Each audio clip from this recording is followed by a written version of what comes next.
मुख्यमंत्री 100 दिवसांच्या कामाच्या आराखड्याचा आढावा घेणार आहेत। अधिकाऱ्यांकडून 100 दिवसांच्या कामाची आखणी करण्यास सुरुवात झाली आहे। परिवहन, सांस्कृतिक कार्य, अन्न आणि नागरी पुरवठा, वस्त्रोद्योग आणि ग्रामविकास विभागाचा आढावा ते घेतील।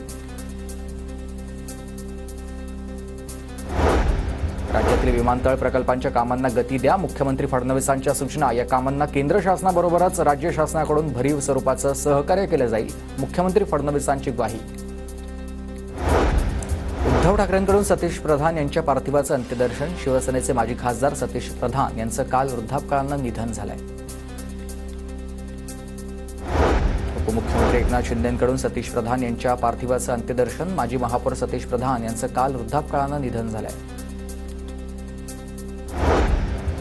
भाजपचे संघटन पर्वाचेच प्रभारी रवींद्र चव्हाण ॲक्शन मोडमध्ये आले। चव्हाणांच्या उपस्थितीमध्ये वसईमधील विविध पदाधिकाऱ्यांचा भाजपमध्ये प्रवेश। विधानसभा निवडणुकीमध्ये कटकारस्थान करून माझा पराभव केला। पराभव माझ्या कार्यकर्त्यांना मान्य नाही, राम शिंदेंचं वक्तव्य। तर भुजबळ आता ॲक्शन मोडवर आले। त्यांनी थेट महसूल मंत्री चंद्रशेखर बावनकुळेंना पत्र पाठवलेलं आहे। शेतकऱ्यांना आता मदत करावी अशी मागणी त्यांनी या पत्राच्या माध्यमातून केलेली आहे।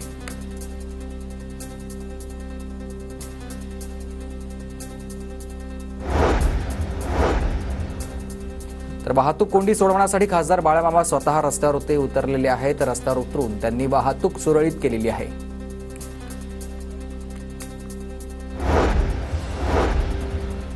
नव्या वर्षात मंत्रालयाची सुरक्षा आता हायटेक होणार आहे। ग्रामविकास व पंचायत राज याच्याकडून आता नवीन योजना सुरू करण्यात येणार आहे।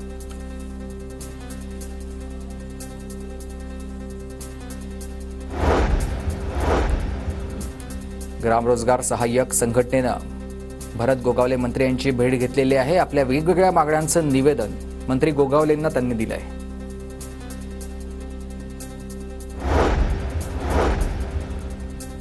शेतकऱ्यांची तक्रार उशिरा घेतल्यानं पोलिसाचं निलंबन करण्यात आलेलं आहे। शेतकऱ्यांना गेल्या 24 तासापासून थांबूनही आपली तक्रार नोंदवण्यास टाळाटाळ करणाऱ्या पोलिसाची माहिती एसपींना दिल्यानंतर एसपींनी निलंबनाचीही कारवाई केलेली आहे।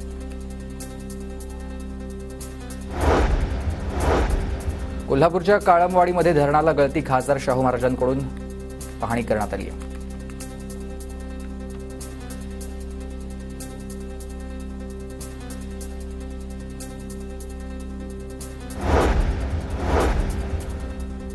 अवकाळी आणि गारपिटीचा रब्बी पिकांना मोठ्या प्रमाणात फटका बसलेला आहे आणि त्यामुळे शेतकऱ्यांचं लाखो रुपयांचं नुकसान झालेलं आहे। प्रशासनानं तात्काळ कार्यवाही करावी, पंचनामे करून मदत करण्याची शेतकऱ्यांची मागणी आहे।